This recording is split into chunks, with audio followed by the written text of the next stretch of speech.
அரேஞ்சில் இருக்கணும். என்ன சார் ஆனால் இன்றைக்கி இந்த வீடியோவில் என்ன பார்க்க போகிறேன்னு சொல்லி பார்த்தீங்கன்னா, ஆக்சுவலாக பார்த்தீங்கன்னா ஒரு செப்டிக் டேங்கை வந்துட்டு அவுட்லெட் வந்துட்டு உடஞ்சி போய் கிடக்குதுங்க. ஆல்ரெடி யாரோ மண்ணை போட்டு மூடி வச்சுருக்குறாங்க.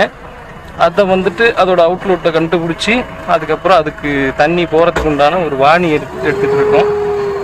ஆக்சுவலாக இதுக்கு முன்னாடி பார்த்தீங்கன்னா பைப்பை கண்டுபிடிக்கிற வேலை செஞ்சுட்டு இருந்தோம். பைப்பையும் கண்டுபிடிச்சாச்சு. பிடிச்சி பார்த்தீங்கன்னு தெரியும் பாருங்க. அப்புறம் இந்த பக்கம் பார்த்தீங்கன்னா தண்ணி வந்துட்டு இருக்கு. அப்புறம் இது ஃபுல்லாக அள்ளி வாணி எடுத்து மண்ணை மேலே போட போகிறோம். ஏன்னா அந்த அவுட்லெட்லேருந்து தண்ணி வெளியே வருதுல்ல, அந்த தண்ணி வந்துட்டு வெளியே போகிறதுக்கு உண்டான ஒரு வாணி தான் நம்ம இப்போ எடுத்துகிட்டு இருக்கோம்.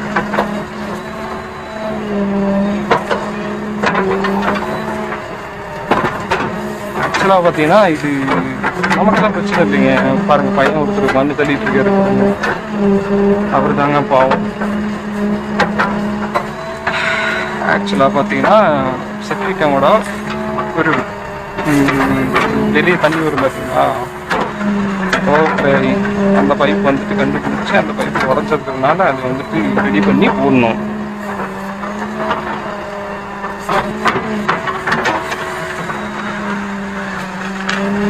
அதுக்கு உண்டான ஒரு வேலை தான் செஞ்சுட்டு இருக்கோம்.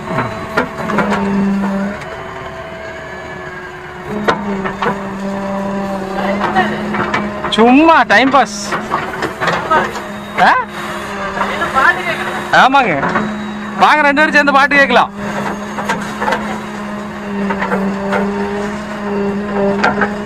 பாவங்க, பாட்டு கேட்கறதுன்னு கேட்குறாப்புல. நல்ல பையங்க இருந்தாலும் மனுஷனோட வேலை பார்த்தீங்களா, ஃபாரின் வேலை எப்படின்னு சொல்லி பார்த்தீங்கன்னா இதுக்கு உண்டான ஒரு வேலை வந்துட்டு வேற மாதிரி செய்வாங்க. அது நம்ம இப்போ சொல்ல முடியாது. இப்போ நம்ம வந்துட்டு எல்லாம் கையில் பிடிச்சி அது இதுன்னு எல்லாம் பண்ணித்தான் ஆகணும், வேற வழி இல்லை.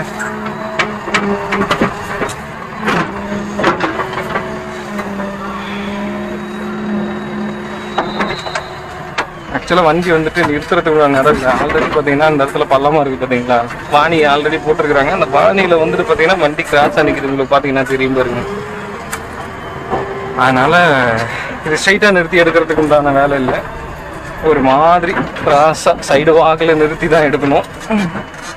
கீழே உள்ளே இறக்கி, அதாவது ஒரு ஸ்டெபிலைசர் மட்டும் கீழே இறங்கின மாதிரி இருக்கணும்.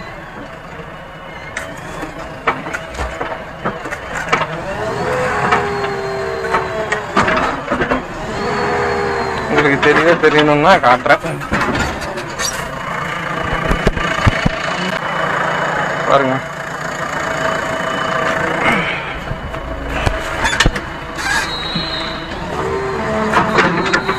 இது பரவாயில்லைங்க, ஸ்டெபிலைசர் மட்டும் தான் கீழே இறங்கியிருக்கு. பட் ஒரு சில இடத்துல பார்த்தீங்கன்னா டயரும் சேர்ந்து கீழே இறங்கணும்.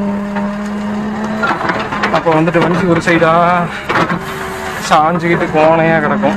அப்போ வந்துட்டு பார்த்தீங்கன்னா புதுசாக ஓட்டுறதுக்கு நீங்கள்லாம் பயப்படுவீங்க, புதுசாக கற்றுக்கிறவங்க. அதனால் என்ன பண்ணுறீங்கன்னா வண்டி கூட நின்று கற்றுக்கிட்டு பயத்தை எல்லாம் போக்கிட்டு எக்ஸ்பீரியன்ஸ் இருந்ததுன்னா பயம் வந்துட்டு இருக்காதுங்க. அவ்வளோதான் மேட்ரு, வேற ஒன்றும் இல்லை.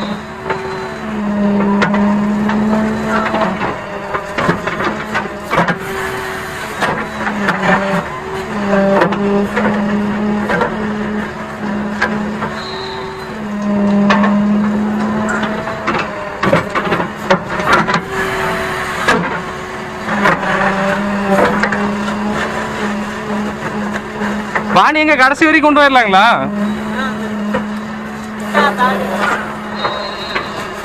இந்த புள்ள தான் போதுங்களா?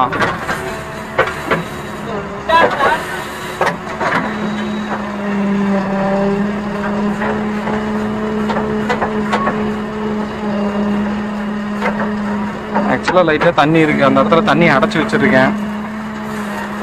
அந்த அடைச்சி வச்ச தண்ணியை பார்த்தீங்கன்னா ரிலீஸ் பண்ணியிருந்தோம்னா இந்த இடத்துல இப்படி நம்ம மண் எடுத்துகிட்டு இருக்க முடியாதுன்னு வச்சுக்கோங்களேன். ஃபுல்லாக அது அந்த சைடு திருப்பி எடுத்துக்கலாங்க. அந்த பக்கம் எவ்வளோ ஆளும் அங்கே போக ஸ்லோப்பாக போனால் போதும் இல்லைங்க.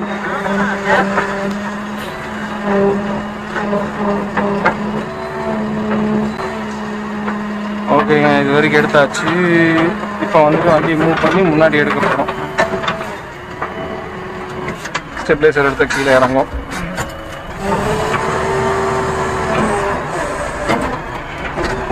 ஓகேங்க, நான் வந்துட்டு எடுத்துட்டு அப்புறமா கண்டினியூ பண்ணுறேன், அப்புறமா சொல்கிறேங்க. ஃப்ரெண்ட்ஸ், இப்போ பார்த்தீங்கன்னா நம்ம வந்துட்டு வாணியெல்லாம் எடுத்து முடிச்சாச்சுங்க. இந்த பக்கம் ஃபுல்லு நிறைய விட்டு தண்ணி போகிற அளவுக்கு நம்ம வந்துட்டு வாய்க்கால் எடுத்து விட்டாச்சு. அடுத்தது பார்த்தீங்கன்னா நான் உங்களுக்கு வண்டி எடுத்துகிட்டு போகும்போது காட்டுறேன். வாணியெல்லாம் கொஞ்சம் அப்படியே ரவுண்ட் ஷேப்பில் எடுத்துகிட்டு வந்திருக்கேன். ரவுண்ட் ஷேப் மீன்ஸ் ஒரு கீழோட எடுத்துகிட்டு வந்திருக்கேன். உங்களுக்கு பார்த்தீங்கன்னா தெரியும், கொஞ்சம் கிளாஸ் எல்லாம் கொஞ்சம் டஸ்கியாக இருக்குது. டஸ்கி மீன்ஸ் நம்ம புழுதி புழுதியாக இருக்குது. இப்போ வந்துட்டு இந்த வாணியை வந்துட்டு மூட வேண்டாம்னு சொல்லியிருக்காங்க. ஆக்சுவலாக முன்னாடி வந்துட்டு புல்லெல்லாம் செதுக்கி வச்சுருக்கோம். இதெல்லாம் மட்டை அடிச்சு தண்ணி போகிறதுக்கு உண்டான வேலையை பண்ணி வச்சுருக்கேன். இதை வந்துட்டு இந்த புல்லை ஒரு ஓரமாக அப்படியே தூக்கி ஒரு கடாசிட்டு ஆக்சுவலாக கல் இல்லாமல் போகணும். பார்த்தீங்கன்னா தெரியும் உங்களுக்கு வாணி எப்படி இருக்குன்ட்டு. இப்போ வந்துட்டு இந்த மண்ணுத்துக்கு மேலேயே தான் ஏறி போகணும். ஏன்னா லெஃப்ட்லேயும் இடம் இல்லை, ரைட்டில் வந்துட்டு இப்போ எடுத்த வாணி இருக்குது, லெஃப்ட்லேயும் ஒரு வாணி இருக்குது. சென்டராக பார்த்து போயிட்டு இருக்கிறோன்னு வச்சுக்கோங்களேன். பாருங்க, வாணி எடுத்து முடிச்சாச்சு. அடுத்தது பார்த்தீங்கன்னா மடைதீரந்து பாடுமலை நதினா அந்த மாதிரி. இப்போ நம்ம என்ன பண்ண போகிறோம்னு சொல்லி பார்த்தீங்கன்னா, அந்த இடத்துல அந்த செப்டி டேங்க்லேருந்து ஒரு அவுட்லெட் வந்தது பார்த்தீங்களா, அது பைப்பு கூட அந்த இடத்துல உடஞ்சிருக்குது பாருங்க.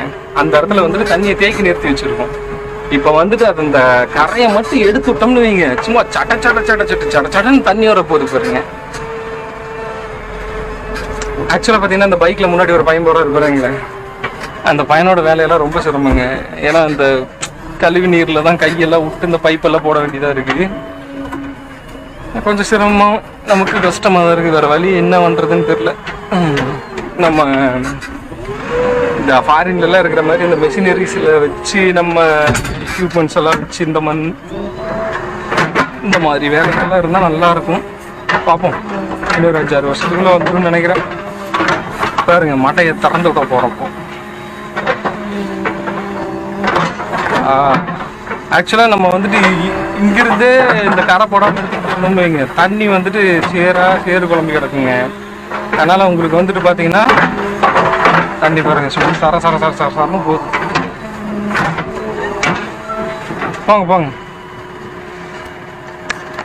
மடையை தொடர்ந்து போகிற மாதிரி போகுது பாருங்க தண்ணி. சடான்னு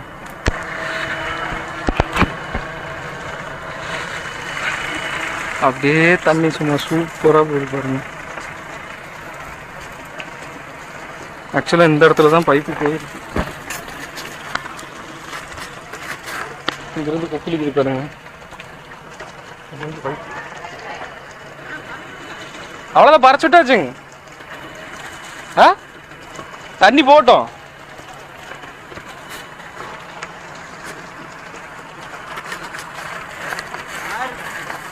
நாருது என்ன பண்ணுறது, எனக்கு கூட பரவாயில்ல, நான் வண்டிக்குள்ள உட்காந்து வேலை செய்கிறேன். நீங்கள் தான் பாவம் சிரமம். இந்த மீத்தேன் வாயுவெல்லாம் உள்ளே இருந்துச்சுன்னா பிரச்சனை. மீத்தேன் வாயு உள்ளே இருந்தால் தான் பிரச்சனை.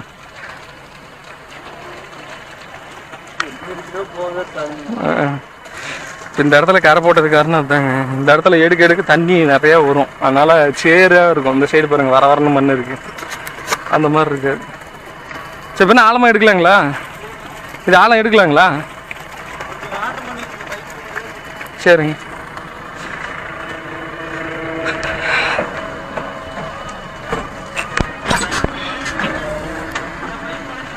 உடைக்கிறதா? ஓகேங்க. இப்போ வந்துட்டு அந்த இடத்துல அவுட்லெட் வந்துட்டு கீழே பைப் போகுதுங்க. அதனால் வந்துட்டு குடிச்சிட்டோம். இந்த இடத்துல பைப் வந்துட்டு நம்ம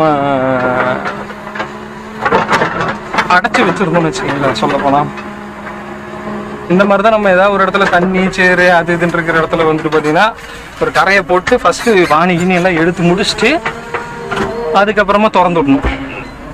ஏன்னா இத்தனை தண்ணி வந்துட்டு இருக்கு இல்லை, இத்தனை தண்ணி வந்துச்சுன்னா மண் வந்துட்டு ஃபுல்லு சேராக தான் வருமே தவிர உங்களுக்கு கருப்பாக விழுந்து வருது. போய்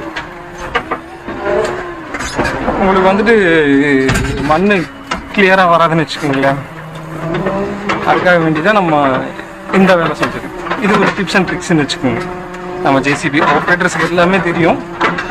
மேபி புதுசாக கற்றுக்குறீங்கல்ல, அவங்களுக்கு வந்துட்டு இது யூஸ்ஃபுல்லாக இருக்கும்னு வச்சுக்கோங்களேன். அதுக்காக சொல்கிறது தான். ஓ, கீழே ஒரு லைன் போகுது பாருங்க. இந்த லைன்ல இருந்தா தண்ணி வந்துட்டு இருக்கு. பார்த்தா உங்களுக்கு தெரியும். ஆழம் போதுங்களா? ஓகே.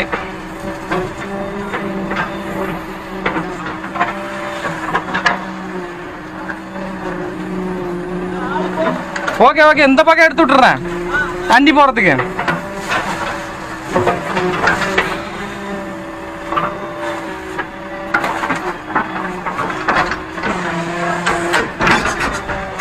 ஆர்பிஎம் வந்துட்டு பார்த்தீங்கன்னா 1000 தான் இருக்கு. பார்த்தீங்கன்னா தெரியும். ஏன்னா இந்த மாதிரி இடஞ்சலான இடத்துல கொஞ்சம் ஸ்லோவாக பொறுமை வந்துட்டு எருமையை விட பெருசாக இருக்கணும்னு எங்கள் ஃபாதர் சொல்லுவாங்க எங்கள் அப்பா. அதனால் வந்துட்டு இந்த மாதிரி இடத்துல பொறுமை ரொம்ப ரொம்ப ரொம்ப ரொம்ப முக்கியம். ஏன்னா அந்த பைப் இருக்குது பார்த்தீங்களா, அந்த பெரிய பைப்பு போச்சுன்னு வைங்க, அது பெரிய சிரமம். அதுக்காக தான் சொல்கிறது. ஓகே, எடுத்து முடிச்சாச்சு. அவ்வளோதான். அந்த பைப்லேருந்து வர தண்ணியெல்லாம் போயிட்டு இருக்கு பார்த்தீங்களா, அவ்வளோதான் மேட்ரு. ஓகே ஃப்ரெண்ட்ஸ், இந்த வீடியோ பிடிச்சிருந்தா மறக்காம லைக் பண்ணுங்கள். தெரியாதவங்க தெரிஞ்சுட்டு நினச்சிங்கன்னா மறக்காம ஷேர் பண்ணுங்கள். இனி ஒரு அடுத்த நல்ல வீடியோவில் வந்து பார்க்குறேன். அது வரைக்கும் பாய். Take it. பார்த்து வீடியோங்க. அதுக்கு முன்னாடி ஹைப் மறந்துடாதீங்க. பாய்.